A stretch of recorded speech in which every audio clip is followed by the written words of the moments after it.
तर या सामन्यांबाबत वरिष्ठ पातळीवर निर्णय हा झालेला आहे आणि भारत-पाकिस्तान सामन्यावर अजित पवारांनी आपली भूमिका स्पष्ट केली। तर अजित पवारांच्या अंगात पाकड्यांचं रक्त आहे, संजय राऊतांनी अजित पवारांवर टीका केली आहे।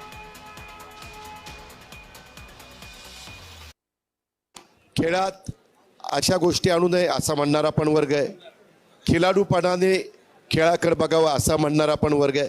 आता जेवढ्या व्यक्ती तेवढे वेगवेगळी मतं असू शकतात, मतांतर असू शकतं, पण प्रत्येकाने कसा विचार करावा तो ज्याचा त्याचा प्रश्न आहे।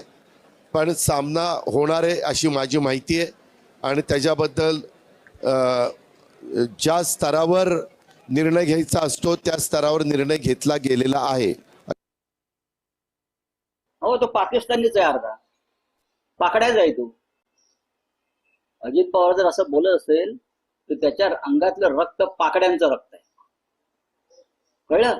जर ही भाषा असेल अजित महाराष्ट्राच्या एका मंत्र्याची, तर ही भाषा राष्ट्रभक्त नागरिकाची नाहीये, कळलं? अजित पवार, जे 26 लोक मेले त्या तुमच्या घरातलं कोणी असतं ना, तुम्ही बोलला नसता।